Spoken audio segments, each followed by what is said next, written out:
Let's create a decision-making framework. Let's try and plan things, right? Yeah, it's all unpredictable, but let's try and let's get ahead of the game. What you're really betting on is good ideas that will scale. How do you prevent them from falling apart? It's not like trying to pick the thing that will win. It's trying to pick the thing that doesn't fall apart while it's winning. That's Charlie O'Donnell, today's guest, founder and owner of Brooklyn Bridge Ventures, discussing how he thinks about helping the companies he invests in. His investments are seed stage, meaning he provides investment dollars and guidance for companies that have launched but are still just concepts or ideas. And Charlie comes in to help those groups to gain their footing and to build momentum. Charlie is a local Brooklynite, which we discuss on this episode, along with his professional trajectory. We cover various topics like valuations, venture capital, how to filter potential deals, and how he contributes in non-monetary ways to the companies he invests in. Although this sounds investment heavy, Charlie's entrepreneurial and creative perspective as a business owner and thinker may be compelling to anyone interested in starting something or progressing in their own projects. Charlie's thoughts on how to vet potential opportunities apply, I think, to anyone considering a new career, job opportunity, or creative effort. Money, after all, is just one of the things we can invest. We also invest our time, our energy, our focus. So being intentional about how we invest those things is important. Do the thing that you're good at because you'll probably be more successful at it. And being successful at something you're good at is a great way to like it. Here we go. Charlie O'Donnell. Caught up with him at his office in Gowanus, Brooklyn, right before his Friday night hockey game. Thank you all for tuning into the Jalapeno Podcast. This is Ty McDonald, your host. Here we go. So we're here in Gowanus. Yeah. Kind of like a co-working space. It is a really interesting, how do I visually describe this? Yeah. We're kind of like in a little warehouse behind another warehouse on the waterfront of a Superfund environmental cleanup site. Yeah. But it's a cool version of what I just said. I felt like I was in a dream because it was kind of quiet, and I was walking along the canal, rounding the corner, and sensed some activity. And then I walked into this kind of hidden little fort feeling place with a bunch of people hard at work on a Friday afternoon. It reminds me a little bit of like a movie studio lot where there's all these sort of square off buildings that don't give away on the outside what's going on the inside. Yeah. You know, you might poke in one and you might be at the moon landing, and another one that's the next James Bond movie or whatever. Definitely. And so, when you open up and you see, our space is pretty bright and colorful, and there's a bunch of people milling around and working and stuff like that. It's kind of a cool effect. Yeah, definitely. Better than the typical office. Yeah. For sure. I actually had an investor of mine ask me one time, so do entrepreneurs, do they take you seriously in a space like this, right? Like, and his world is much more sort of financy, buttoned up, a little more marble, a little more, and I was like, no, trust me, they take me a lot more seriously here than if I was up on 53rd Street somewhere. Definitely, more real here. Mm-hmm. And you're from Brooklyn, right? Born and raised. Wow. So I grew up in Bensonhurst, which when I grew up there was the largest Italian neighborhood in the 5 boroughs. Wow. And I don't know if it still is, but the neighborhood's changed a lot, as most areas of the city have. Yeah. It was a great place to grow up because had the density of a city. We had 12 kids on my block growing up, and there was always somebody to play with and neighbors out watching you and stuff like that. But at the same time, it wasn't, trying to play on 6th Avenue in Manhattan, right? It's like, there wasn't always a car coming up the street, just occasionally in between football plays. So as your parents, grandparents, were they natives? Yeah, they were local. Yeah, both my parents grew up in the neighborhood, and my grandparents lived there. My grandmother, who passed away earlier this year, lived to 100, and so she grew up Was born on the Lower East Side, and tenement immigrant Yeah. family Yeah. and tenements, and her parents came here from Italy, and Wow. and they spent a fair amount of time in the neighborhood. So Dang, tough. Yeah. A tough New Yorker. yeah, Proves it with the age. yeah, for sure. She was driving until she was That's 96. incredible. I think like the thing about growing up in New York is a lot of people sort of have misconceptions, right? And people sort of ask, oh, it must have been so great growing up in New York with all this culture Yeah. and the city, whatever. We never went into Manhattan for Yeah. anything. Yeah. Like, we had this little very outer borough existence of Yeah. like our little neighborhood in Brooklyn. Yeah. And that was the center of our world. And that's why, people from Brooklyn and Queens, we call Manhattan the city. The city, yeah. Yeah, because that's like a different It's the place. backdrop. Yeah, Yeah. It's a place you go to work and then come back when you're done. Right. And that was sort of the relationship up until I went to high school in the city. And I Okay. commuted on the subway, 13, 14 years old. Yeah. And that was basically the beginning of me trying to expand my universe. And, Sure. get to know kids from Westchester and Long Island Yeah. and all this sort of stuff. And then, for me, going away to Yeah. college was living up at Fordham's campus in the Bronx, right? Yeah. But it was away. I wasn't sure. home. It was like Definitely. a big step. And Yeah, I was yeah. the first person in my family to do that. Nice. And so, trying to create ever more expanding circles. Yeah. I imagine that I didn't grow up in a city, but I imagine that it breeds a certain independence.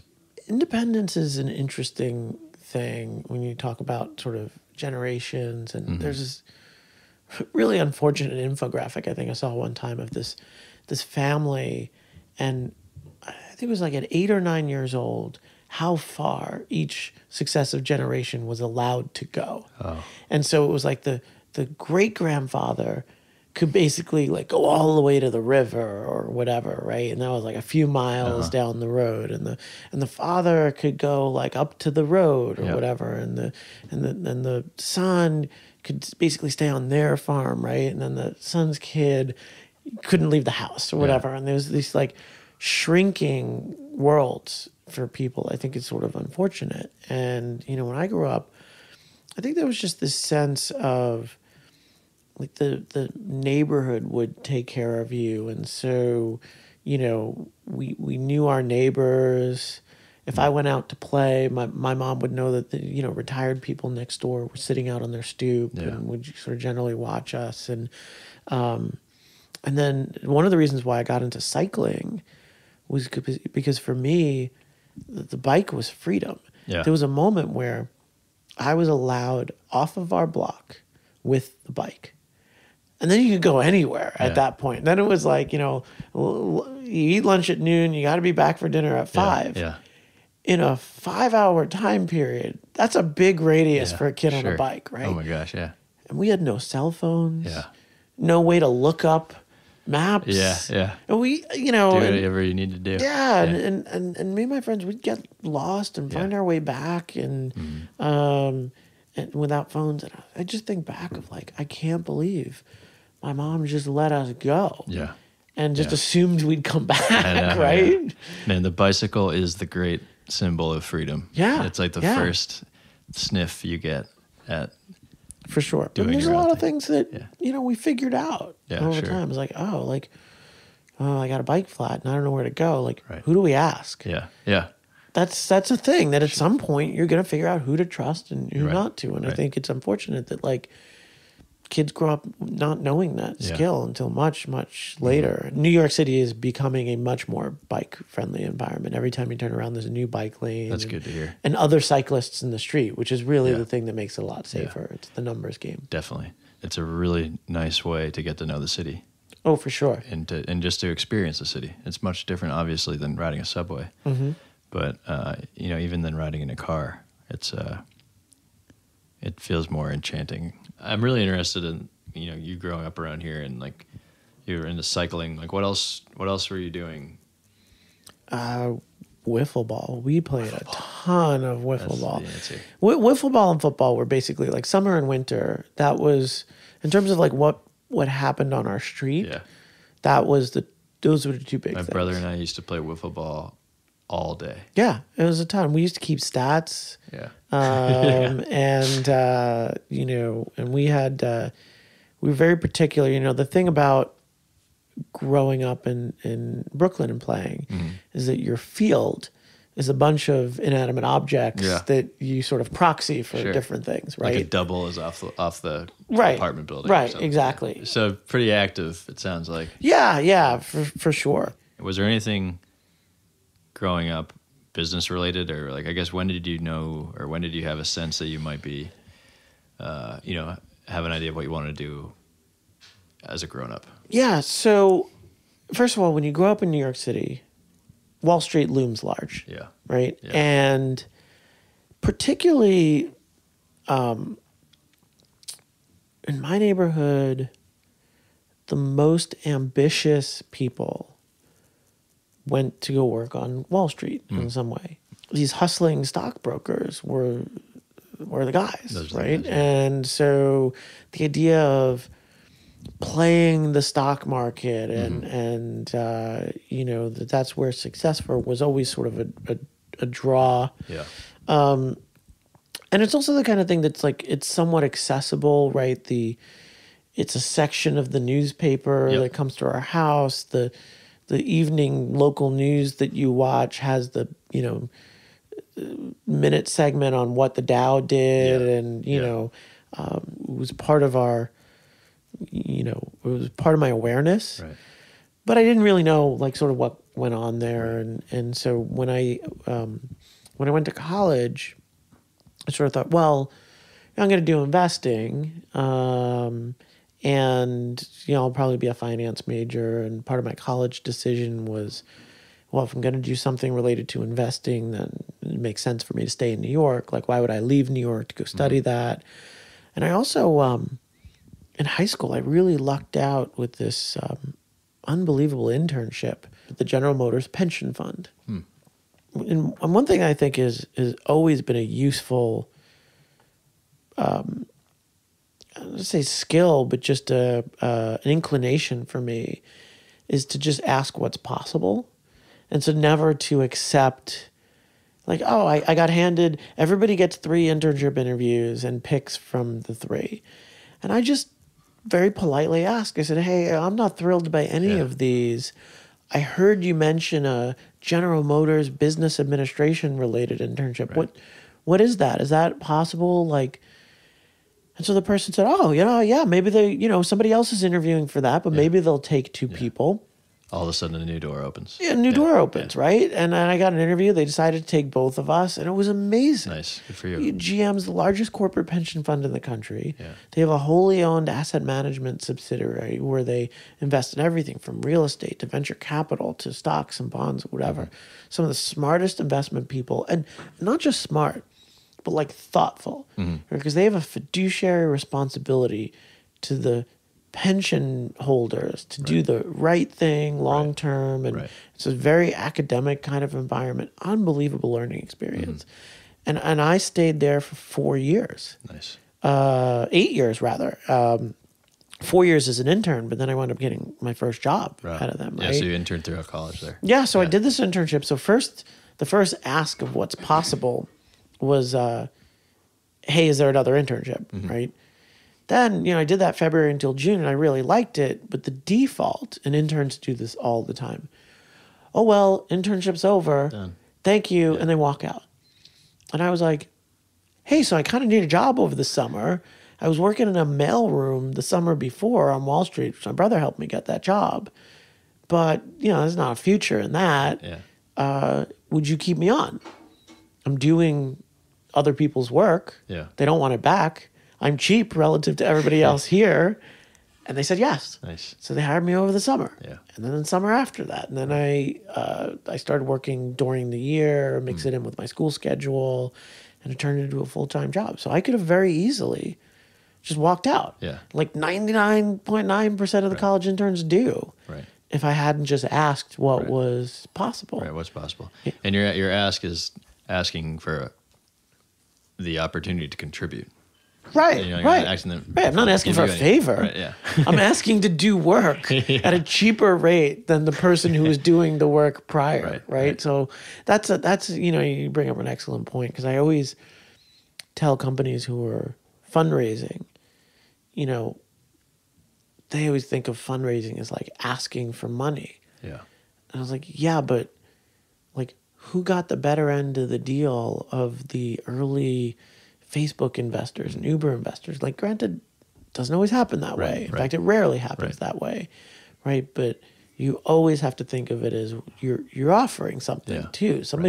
If somebody agrees to get in any kind of transaction to you, they're getting something It's an too. exchange, right? Yeah, yeah, An invitation to participate in something together. right, right.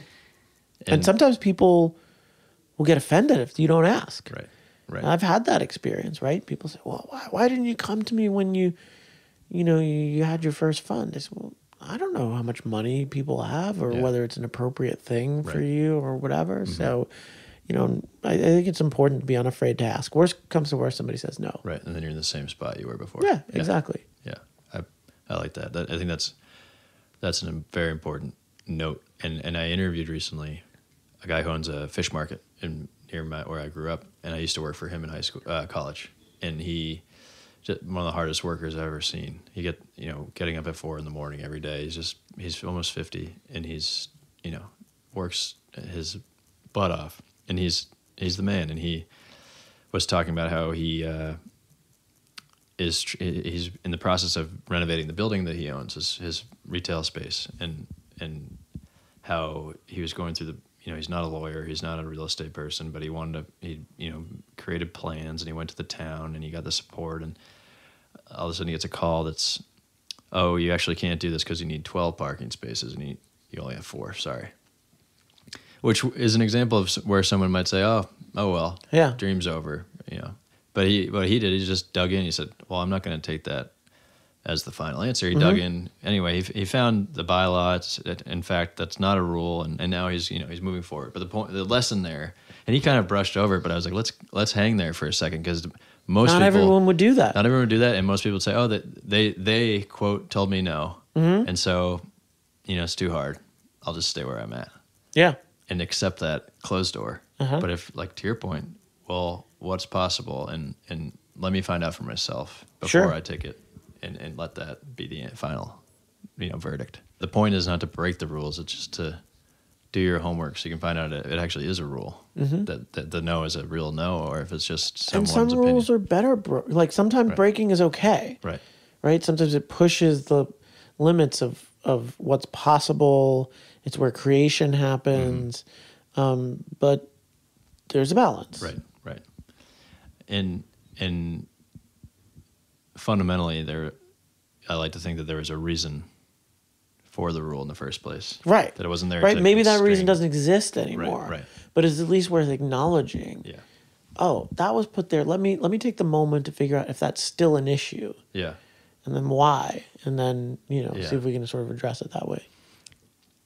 Yeah. And so you were with a pension. Was it General Motors? You The said? General Motors General pension. Motors pension. That's more, I guess, traditional, conventional. You said intellectual type of investing. I imagine you learned a lot doing that. Yeah, Up done. at the core, and then you've evolved into more. How would you put it? How is your evolution into VC, or how does that look? It's interesting. I mean, it looks very structurally different from an overhead perspective. Yeah. Like, I'm no longer operating out of the most expensive real estate in the city on the corner of 59th and 5th, in a place where I used to have a, expensive Bloomberg terminal at the ready, and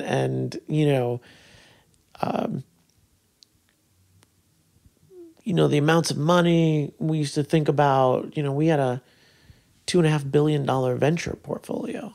Wow. Right? And investments of $15 million or $20 million were too small Yeah. for us. my whole upcoming fund is $20 million. Yeah. Yeah. Right? So it's just a very different Game. scale, Yeah. right? But actually, my approach to investing is very much like a sort of institutional portfolio manager in the sense that I think about portfolio risk. People talk about what I do as, oh, you're an early stage venture investor. That's very risky. Well, yeah, the risk of any one individual deal is off the charts. Yeah. But the risk of a 30 company portfolio that you've tried to vet out of the 2,000 deals you see, and you try and pick the 10 best ones every year, all of whom you're basically investing at single-digit valuations. On the whole, like that... What does that mean? Can you just... Well, yeah, sorry. Just, if I put $1 million into your company, Yeah. if I buy $1 million of shares in your company, and most startups are not publicly traded. Right. You can't buy shares of my lemonade stand on the stock market. Right. In the stock market, there's a price. You know, you go buy a share of Facebook. I don't know what closed at today, but there's an established price, and that's what you have to pay. And what's great about it is that every share has the same price, and the market established it. So you and I don't need to argue about, you want to sell me a share of Facebook that you own. There's a market price for that. But, you know, my lemonade stand, you put $1 million into it. We have to agree on what the price of those shares are. And what we're effectively doing is agreeing on how much of the lemonade stand are you buying, right? So if you put in $1 million, if you buy half of the business, then we are agreeing essentially that this is now, with your $1 million, a $2 million lemonade stand, right? My $1 million of intellectual property, blood, sweat, tears, all this sort of stuff, and your $1 million of real cash, right? That's still worth $1 million. We didn't spend it yet, right? So at that moment, you complete that investment, we now have a $2 million lemonade stand. So, so in terms of venture jargon, the pre-money valuation that you essentially agreed my lemonade stand was worth $1 million. And the post money, you put in $1 million. So my $1 million lemonade stand plus your $1 million of cash is now a $2 million company. So when you hear about, oh, you know, WeWork is now worth $80 billion after this, you know, $1 billion investment. Somebody came along, put $1 billion into it, and bought 1/80th of WeWork shares at that price. And that's how they got the 80. Because they said, you know, I just now bought 1/80th of all the shares for $1 billion. So all of the shares together must be worth $80 billion, right? So, and you know, the idea of a co-working company being worth $80 billion is probably just as crazy as a lemonade stand being worth $2 million. So when you say single digit valuation, you mean you're dealing with anything up to $4 million. Yeah, $4 million. You know, generally the size of the fundraising rounds are, you know, anywhere from $500K to $4 million roughly. Yep. And so, you know, if you know, you're raising $1 million, you might sell 20% of the company, and so it's a $4 million pre-money valuation and $5 million post. Gotcha. Back up a little bit.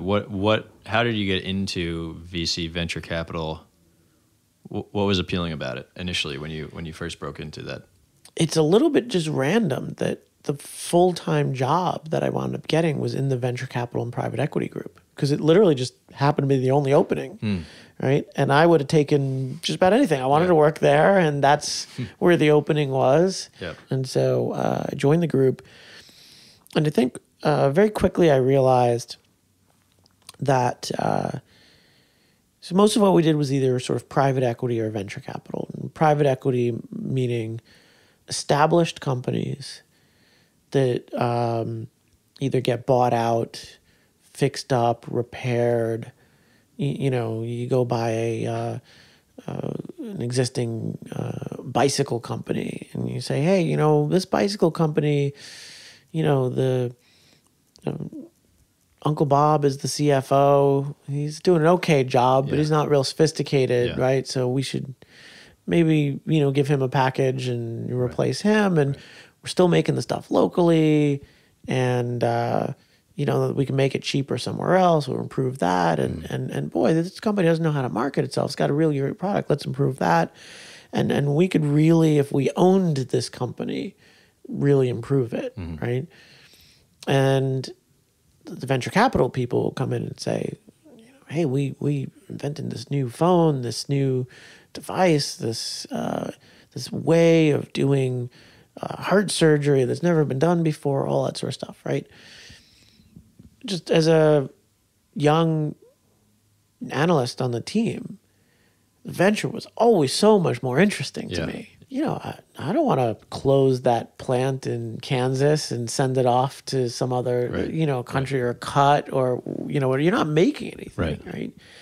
And on the venture capital side, it was always about new and growth and taking nothing and creating something out of it. And I just like those folks more. I like their story more. So I tend to gravitate toward venture a little more. Venture is going through a very interesting transition. I joined in 2001. And so we were still licking our wounds from the .com kind of, implosion. And so I saw 10 negative quarters of performance before I ever saw a positive one. And so when the VCs kind of came back to market, because VCs tend to raise their funds every 2, 3, 4 years. So you have a chance to re-up with these managers. So in the sort of 2003, 2004 timeframe, all of these managers came back to market after their last fund was not a particularly good performer, right? Yeah.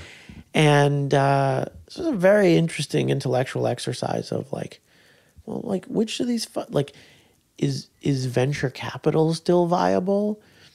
To kind of assess what is a VC fund? It's almost like as a long-suffering Mets fan, right? You look at the Yankees and you're just like, what is it about the Yankees? Because the only consistent thing year to year is the pinstripes. Yeah. Right? It's different guys. Yeah. The team 5 years ago is not the same as the team now. Like why does this one franchise keep winning? And what is it about, ingrained, it's different ownership than it was. Like why did they win in the 20s and win today? Yeah. Like literally the pinstripes in this, it's not even the same stadium anymore, right? It's sort of the same question in venture capital. It's like, why does Sequoia keep winning? Why do, and are there opportunities for other people to also win, right? One of the ways I sort of got into the New York community is I got pitched when I was at GM, Union Square Ventures. The Brad and Fred raised their fund from institutional investors. So we got their pitch book the same way the founders pitch, make a PowerPoint, right? Brad and Fred came in and made a PowerPoint and did their dog and pony show. And, we had to evaluate, how are they going to make money? How are they going to get deals if they're not Sequoia? Where are they going to play in the market? Is that competitive? Is that a place you want to be? And it was a really interesting time, especially. I think VC versus private equity. I think private equity a lot of times it feels like a zero-sum game. Yeah. If you're taking up space, you're taking it up space in existing markets, mature markets. You're taking market share from someone else. In venture, a lot of times you're creating new markets. Right. Yeah. Altogether. Yeah. I've seen that if you think about the competitive dynamic of venture capital in New York, right? When Brad and Fred first came and pitched, we didn't take it seriously because it was New York. The idea of doing a venture fund in New York in 2004 seemed like a terrifically stupid idea. It just didn't seem like a place where you can build a lasting tech community. And we have, and things have really, turned around. And for a number of reasons. But it's been really amazing to sort of be a part of early on, because I wound up joining those guys after we turned them down because the fund was too small. I said to Fred, I said, "Man, what's a junior person in a VC fund even do?" Yeah. And Fred was like, "Want to come and find out?" Nice. So, that's the long and difficult road of how I got hired as the first analyst at Union Square. So what did you learn there? The value of a network. The first couple of days I was at Union Square, when I was at GM, if I wanted to know something, we traded with every research house on the street. So I could just call up, "Hey, I'm from GM, Morgan Stanley chemicals analyst. Like, send me your report. Tell me what you think about the space." Right. And they find a way to make money out of that somehow. So the importance of relationships, and then your own kind of drive and intuition at like hitting the pavement and seeing what's out there. Yeah, for sure. And I think that drive of like, I need to build a network. Yeah. It sort of really helped me build out what became my biggest asset is the network I've built out in New York, because it was at a time when I remember the first New York tech meetup I ever went to was 25 people in the back of Scott Heiferman's offices at Meetup. Like, that was the tech community, basically, right? February 2005. So I was early. And also, we approached things, and USV continues to do this in a very public way. And I really went to work saying, okay, like, I got to get to know people in New York. And I think the benefit to my approach, how it became sort of an asset, and I think how it was helpful to the community, is I realized very quickly that, like, I can't just take a bunch of individual coffees with people and just be asking for things all the time. One, that's really slow. Two, then I'm just a taker. Yeah. Right? So if I want to know something, how do I add value? How do I add value but gain value at the same time, right? So if I wanted to understand, how to fundraise for a startup, or then wouldn't it be more useful if I were to interview somebody who knows that in front of a crowd? And so that sort of became my MO of like running events, because I still get the same information. I'm probably able to access a more experienced person, right? Because like, who the hell wants to meet the snot-nosed 25-year-old analyst from USB and spend coffee with them, right? Yeah, but if I put 100 people in a room from the tech community, to what we were talking about before in terms of offers. Yeah. Now I'm offering something, right? That partner from FirstMark or wherever now gets in front of an audience, which is to their benefit, right? Because they could say, "Hey, look how smart we are," as part of the message, right? Yeah. Which is fine. People got to self-promote a little bit. But now they're willing to take that meeting with me. And I also, by the way, I don't have to ask all the questions, right? Because, hey, now it's time for Q&A. Oh, the 6 questions that came from the audience maybe were better questions than I asked. So it's a really kind of synergistic thing. It's beneficial for me, right? Because then people might be showing up for the other person. Yeah. But hey, I'm there too, and I'm trying to be smart, and I seem kind of reasonable, and maybe they'll start following me on Twitter or join my newsletter or what have you.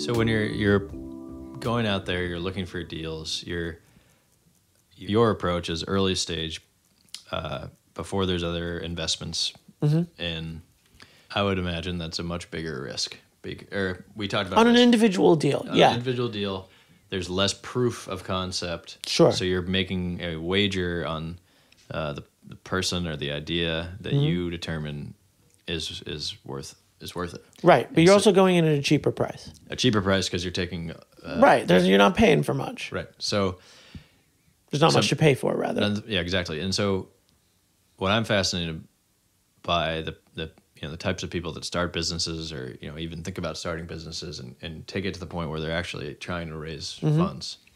And I imagine at the level that you're working at, where you're meeting with people, I imagine throughout the day. Not as many meetings as you would think, actually. I think, and I want to get to your question, but like one thing that in terms of just my style, I keep a pretty high bar for meetings. If you'll take the meeting. Yeah, as I'm a solo general partner, right? And so I'm the only investment person at Brooklyn Bridge Ventures, right? And there are only 2 employees at Brooklyn Bridge Ventures, and it's me and Lauren, and Lauren does everything else, basically. And so, and we have contract, lawyers and fund administration people, but that's for the most part the activity. And as a solo person and not having any analyst to sort of pawn meetings off of and say, hey, let me know if this is interesting, come back to me, right? One-on-one time is precious. Yeah. And I have to feel like there's a chance I could do this deal to take the meeting. Yeah. And so I know that there are funds that will take partners that will take 3 new pitch meetings a day, 5 new pitch meetings a day. And just they don't like getting on the phone, or they just don't like email, and they just want to meet as many people as possible. And I think early on in people's careers, they sort of do that more. I probably take 3 a week. 3 a week. So you're filtering it to the point that you'll even take the meeting. Right. And then once you take it, you're filtering it to whether it's not to take another and eventually to invest. So what I'm interested in is your perspective on what makes it through the filter. Yeah, sure. So the big filter for me is the meeting, right? Yeah. You get to the way the numbers work out, and I have actually counted this. So roughly I see about 2,000 things in a year. And that's like top of funnel. See as in come to your attention. Yes, right? So that could be, there's 20 companies at a demo day, inbox, friends change their LinkedIn title to founder, and then I was like, oh, that's awkward. I don't want to back that. That sounds terrible. Oh, I hope they don't come and pitch me, right? Or, very rarely news item. Most of the time, by the time you hear about something, it's already been funded, but, so you're rarely sort of chasing things. Yeah. It was roughly 2,000 things. In lots of intros, people say, hey, my friend's starting something. Can I send them your way? And I, unlike a lot of other firms, I don't care about warm intros. You can send me a deal, right? But like, you're not a VC. Right. So like, you may be able to vouch for the character of this person, but I don't think you're any more predictive of a good idea than anybody else, right? Yeah. So our networks look like us, right? I disproportionately know straight white bald guys. Right, that's just the way that society works, right? Maybe not the bald thing, maybe that's a little random, right? But I disproportionately know more straight white guys than a gay black female founder does, right? And so I think by asking for warm intros, you disproportionately skew who you see. And unless you believe that the best opportunities definitively look like you, which I don't, then you create this artificial barrier. Right. And so I would rather just say, hey, look, send me your pitch. If you're in New York and you have yet to raise $750,000 in a previous round, because I want to do really early stage stuff. Yeah, it's Charlie at brooklynbridge.vc. So there's like 2,000 deals at the top of the funnel. So maybe I'd take meetings, first time pitch meetings like 150. And so why do I take meetings with those? Well, so I have to believe I can get there on those deals, right? And so there's nothing glaring that says I wouldn't do this, right? So market size has to be big enough where if you're right and we win, the win is big enough, right? And that's companies that can get to, I don't know, call it $100 million in revenues. And obviously you can't always predict that that's going to happen, but I think that's That's key. I think the other things is the plan workable? Does this plan make sense? Does this founder seem like the appropriate founder to do this kind of thing? Right? You tell me that, this is the best tool to help salespeople, but you've never done sales. Yeah. I just can't take you at face value, right? So there's got to be some validated experience. Yeah, like where did you get this idea from, Yeah. right? Because here's the key, especially as a generalist. If I don't have a view of what the right answer is, then what I'm really doing is vetting your homework. Because you have to believe either one of a handful of things. Either you're smart and you did your homework, you're smart and you didn't do your homework, or you're an idiot. Yeah. Right? Because those are the only real possibilities, Yeah. right? And if you're an idiot and you did or didn't do your homework, I don't care. But you're like, I can't trust. It's not worth me trying to figure out, right? And so if you meet someone and you don't believe they're an idiot, then the only explanation for them being wrong is that they didn't do their homework. And they didn't do their homework because they weren't in a position to do their homework. Right? You came up with an idea for a sales tool, but you've never done sales. Right. So you're very smart, but if you just haven't seen it, Yeah. right, then I can't trust that you have the right thing. Right. And it's not worth my time to try and figure out if you do. Right. I need to understand that, like, oh yeah, you spent the last 8 years working in sales at Yext, and they just went public. Like, yeah, you probably know something about sales. Right. Like that sounds like as good a background as possible Right. to at least sort of take that meeting. Yeah. And then I have to figure out, well, how big do I think the sales tools market is, right? It's a very crowded market. Lots of people are offering various things there and all that sort of stuff. And so I think that's all, those are kind of keys. So fundamentally, before you start looking at the market, you're saying, does this person have what it takes? Do they know enough? Have they prepared enough? And do they have, certain traits that suggest to me that they have what it takes to make something happen? Yeah, or not even to make something happen, because that's probably a secondary thing of like, could I trust what they're telling me? Yeah. Not from an ethical perspective, but just, even something like, hey, I've been teaching this long and here's a tool for educator. Oh, okay, you're a teacher. Yeah, that's great. You'd be in a great position to, because if somebody says, hey, I'm a parent, and I'm one of these like overzealous, PTA moms and dads who has an opinion about how a teacher should run her classroom. Right. That's a little different story. Yeah. Like, then I might flip it over to a teacher and be like, is this person for real? And they'll be like, parents don't understand what we go through in the classroom and all that sort of stuff, right? So I want to make sure you have enough of a perspective whereby the conversation that we're going to have in a meeting is on your side well-informed. Right? And so that's a high bar. Gotcha. And it's funny because those don't sound like hard criteria, but that eliminates 90% of the stuff. Right. It's just unworkable, or, people think they have a good idea, but there's not a rigor to, people like, oh, this would be great, right? And they get reinforcement, right? We have a very positive culture in terms of entrepreneurship, right? My mom thinks every idea I have is a good idea. But that doesn't mean it's a good idea. She's just not going to say that it's not. Right. Your friend's probably the same. Yeah, exactly. Right. And so you have to sort of cut through that, or just, sometimes you just don't say no. You just make people do more work. Right. You say, hey, have you tested this much? And it's not a stage thing. It's just a homework thing. Right. So then, 150 people come in a year. And I think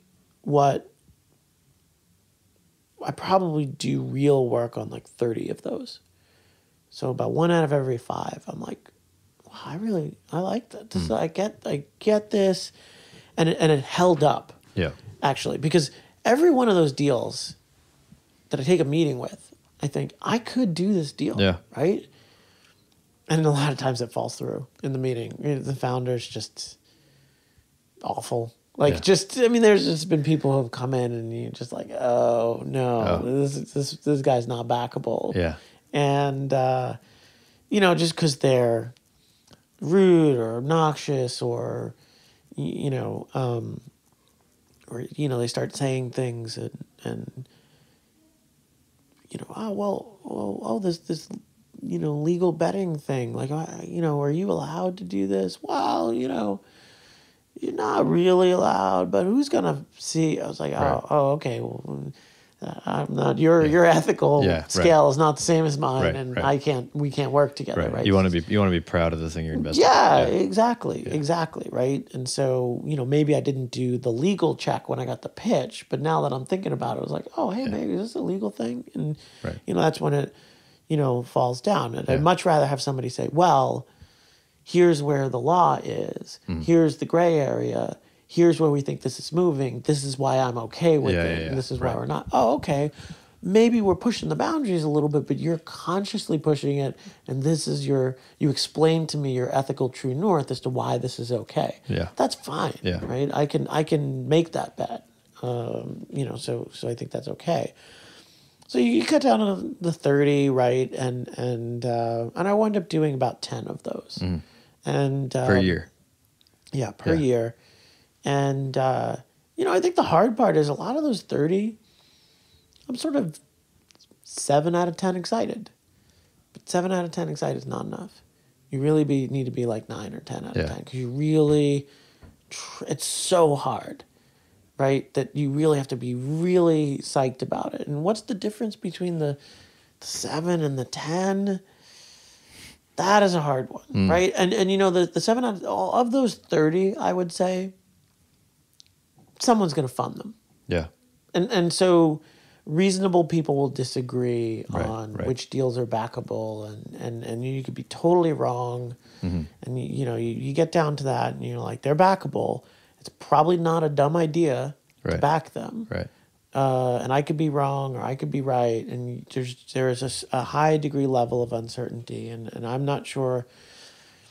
I think that part just is a little bit experiential. It's not like gut, like I was born with a gut instinct. It's just the sum total of my experience as a human makes me think these are the people I want to work with. Sure. And I get excited. And I met a company the other day that I'm like, I just catch myself. I've been talking to everybody about this company and asking people about it. And I was like, oh yeah, I see. I'm got to do this deal actually. Yeah.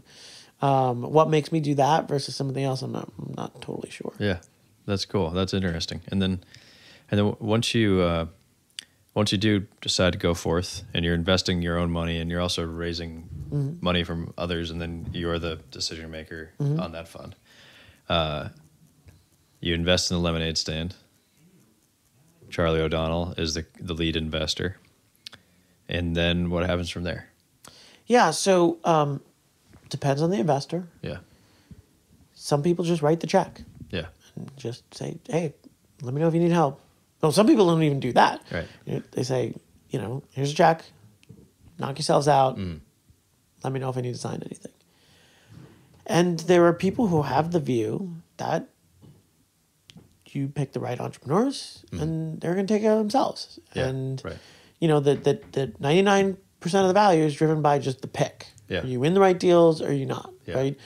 And frankly, if you were in Facebook, if you lifted a finger or didn't, you had the same return, for the most part. And I don't disagree with that logically. That's just not what I want to do. Yeah. That's just not the relationship I want to have with the founder. Right. And I do think there's a difference in terms of your ability to get future deals. Right? You just the other day I had like 2 emails in one day where 2 of the founders that I've backed mentioned me publicly in telling their stories and how I was helpful, blah blah blah, whatever. Nice. And that got me additional deal flow. Yeah. Right? I'm not helping them to get deal flow, Right. but it's a clear and obvious benefit, right? Somebody's going to say... Reciprocal. Yeah. Yeah.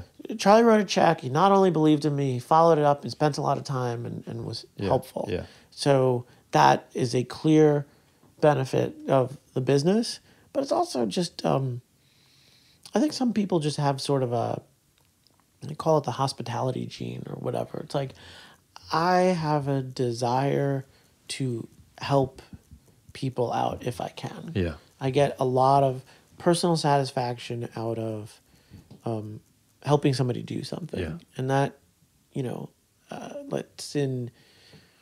I'll play softball and I just, I watch somebody drags their significant other to a game just to fill in so they don't forfeit, right? And the person standing up there and they can't even swing. And I will be the first person to go over and be like, listen, you need to move away from the plate. Like, here's the way you hold a bat. I just can't bear to watch you in a position where you're going to fail. It's terrible for me to watch. Right, it's painful. Especially if I can do something about that. And I think it's just how I'm not 100% sure like how I can thank my parents for that upbringing but we didn't. It's not like we did a lot of like charity or whatever. But I do think we took care of each other and our family. My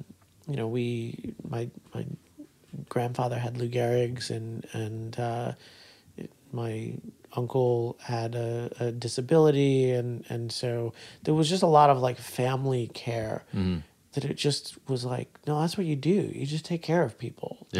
Good people take care of people. Sure. And if you don't, you're not a good person. Right. And so you can't stand by idly and not do that. So that's just kind of how I grew up. Mm-hmm. And so you're making the investment on it passes your criteria, and then once you're on board, now you're also wagering that you can actually help. Yeah, people. trying to. And I think where I can be helpful is like I try to impart a little discipline. Yeah. Which in an early stage startup is really hard, right? Everything's on fire and you're just like, which fire do I put out first, right? Sure. And it's all about like let's create a decision-making framework. Let's try and plan things, right? Yeah, it's all unpredictable, but let's try. And prepare, right? Yeah, just say, hey, if everything goes well, we're going to need to hire some people. So let's start talking to people ahead of those. Yeah, when do we want to hire people? How do we make sure we don't run out of money? And let's get ahead of the game. Because if we don't start building a hiring funnel now, next year you're going to try and hire 20 people. Yeah. The problem's going to be even worse, right? So anything you don't turn into a process that's repeatable becomes exponentially harder next year. And what you're really betting on is good ideas that will scale. How do you prevent them from falling apart? Right. It's not like trying to pick the thing that will win. It's trying to pick the thing that doesn't fall apart while it's winning. Right.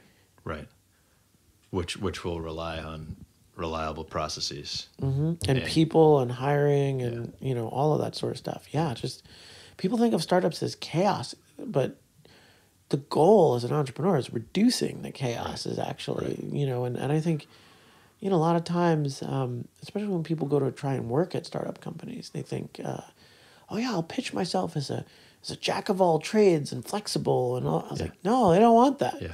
They want some of your stodgy corporate like structure because everything's on fire. They want you to come in and say, I wrote an operating manual and this is the way that we should, hire people and. And there's a reason that large organizations have structures and systems in place and that they are successful because of those things. Right. Because you can rely on, you can set those in motion. Coordinated effort. And rely, right. Yeah. When I worked for General Motors, yes, there was a lot of unnecessary overhead, but there was overhead that I really liked. Like we had this it's funny because now the startup culture sort of picked up on this, but these like cheesy 360 reviews. Yeah. And so like I knew what my goals were and my boss knew what my goals were. And we had a certain communication around objectives that I took for granted. It was like the first real job I ever had. Right. And I have friends who work for startups who they talk about all these like personal issues and I'm not getting along with my boss or whatever. And I was like, well, this argument that you had, what did it come? Oh, I overstepped my bound, I overstepped. Well, isn't that in your job description? Oh, I don't have a job description. Yeah. What do you mean you don't have a job description? What does that even mean? Right. Like, how do you don't check in with your boss as to how you're doing or whatever? And you just can't scale if you're not imparting. And I think it's we're getting there on the sort of HR and people part of Yeah. startups Yeah. for a long time. That's what startups are sort of breaking. Yeah, it's interesting because a lot of the appeal, or at least the romanticism of working for a young company, is the lack of or I guess maybe a better way to put it is one of the things people are afraid of or sort of are repelled by with a larger company is like, oh, I don't want to be in a structure, right? Or I don't want to be in a big system.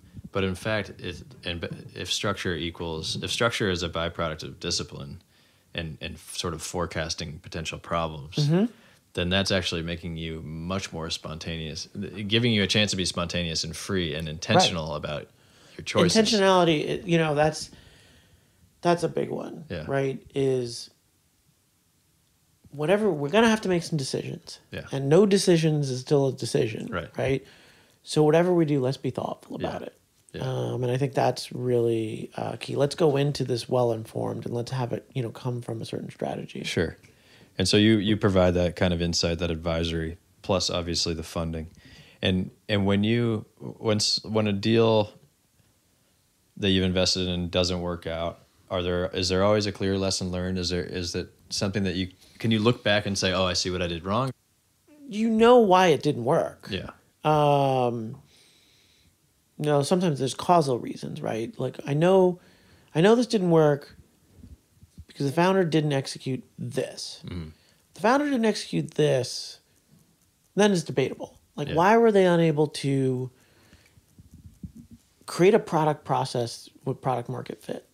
Right? Why were they unable to hire who they needed to? Yeah. Then you start talking about like different people have different opinions about what went wrong and when it went wrong and all that sort of stuff. And I think, so it's usually pretty clear. Like, look, the reason why the company failed is because it ran out of money. Yeah. So that's really clear, right? Yeah. But, how you get there is, there's a million different ways to do it. So we could all agree on like what made it fail, but why, I think why didn't we change course earlier? Why did we think that was a good idea and then it turned out it was not? Why were we wrong in our thinking? And Right. I'm not sure it's consistent. Yeah. I will say that like it is a baked in part of the strategy to take enough risk in risky enough companies that half of them will fail. Yeah. So that that is what you're signing up for, right. right? So to say like to drive yourself nuts as to why half of them are failing, that's because you're taking that much risk. That's why they failed. Right. You're signing up for that risk, and that's why there's a fund of whatever 10 different companies for the year. Yeah. And that's part of the game. Yeah. And that's what if you're not having that many fail, you're probably not taking enough risk. Right. And you have to take a certain amount of risk to make return in an efficient market. So, that's what you're sort of playing for. If you want to try and hit more home runs, you're going to strike out more. Yeah, yeah. And from everything that you've seen through your experience investing, but you're also an entrepreneur yourself. Started my fund. You have your business. Mm-hmm. What would you say would be some key things to consider or advice for a young person considering to be an entrepreneur, or even just an existing person in the workplace for being successful? Yeah, I think for whatever reason, I've been really kind of uncompromising in terms of pushing, asking those extra questions. Like, why can't I do that, right? And aiming for knowing what I valued and trying to get more of it, right? So, for example, work-life balance is really important to me. And I never did an all-nighter in college. I very much was like, I like sleep. I like feeling good. And however well I did working normal hours in college, that was going to be my GPA. Yeah. Right? Is it possible to do more all-nighters and have a higher GPA? Yes, but I was not willing to make that trade-off, right? And I did fine, and I think I was better for that actually, in taking care of myself and all that sort of stuff, right? But it's very easy to get sucked into other people's criteria, right? And money is a big one, right? Like I never did the investment banking route and never had any interest because I did not want to come home at 3:00 in the morning and have to go back in at 6. Yeah. And I was like, you couldn't pay me any amount of money to go do that, right? And I think you just have to be self-aware enough to know I don't value that thing that other people do value in the same way. And confident and courageous enough to say, I know that everybody's going after that, but I'm going after something different. Yeah. And I'm going to accept the social friction that comes with not going after that, right? That, being a finance major and not making as much money or living in, where other people were living and all that sort of stuff. And it is friction, Yeah, right? that's a good way to put it. And I was okay with that. And I think what you realize is over time is that you wind up choosing these paths that the more it's harder and more friction to come back after several decisions are made down the line. Sure. Right? If I go down that investment banking path and I go down that, I have to live in a certain place and be with certain people and blah, blah, blah. Yeah. It's just hard to undo. It's a right? sunk cost fallacy, right? Yeah. And it's like, well, I felt like I needed to do investment banking and I was making a certain amount of money, and because the hours are crazy, you want to live near work, so now you're paying a certain amount on your apartment, and now your overhead is such that you can't not do investment banking, right? Because you can't switch jobs. You got a $4,000 apartment, right?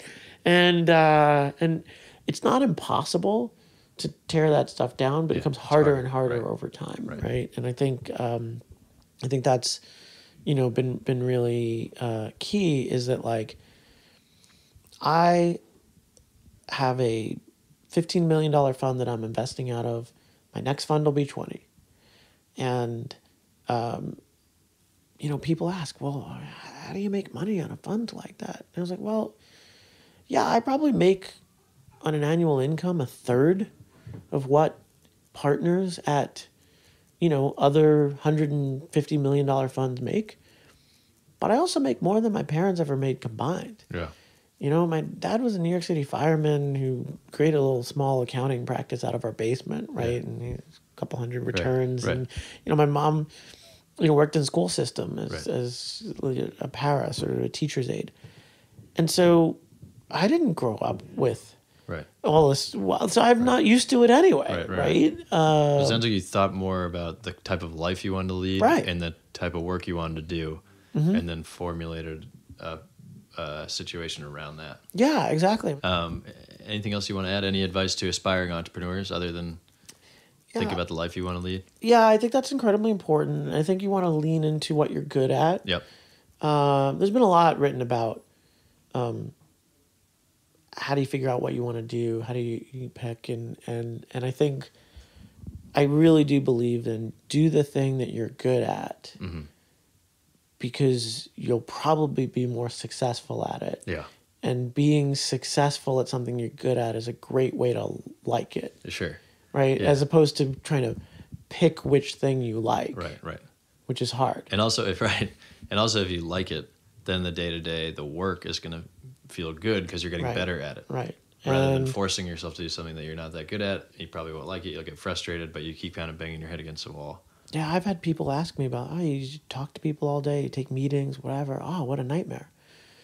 Well, that's, you have to like it. You have to like talking to people, right? And, there are other jobs that you couldn't pay me to do. Yeah. And, there are conversations where, I like talking to inspiring people. Me too. If I was like, talking to, I'm sure lawyers talk to people all day, right? But different type of conversation. You talk to other lawyers, right? And look, I love the lawyers I work with, right? But I don't want to talk to lawyers all day. Yeah. Most lawyers don't want to talk to lawyers all day, right? So you really need to sort of figure out what it is that you like doing and try and figure out how to do that as much as possible. Yeah, and then move towards it. That's cool. Well, thank you, Charlie. No problem. Thanks for giving me your time. Cool. And good luck in your game. Thank you. Appreciate it. Thanks, everyone. That's it for this episode. This is Ty McDonald, your host. That was Charlie O'Donnell of Brooklyn Bridge Ventures. Thank you, Charlie, for being on the show. Thank you, Aaron Mason and Caitlin Watkins, for your creative contributions to the episode. Thank you to Roos for the music. This is Ty McDonald, your host, signing out. We will see you next time on the Jalapeno Podcast.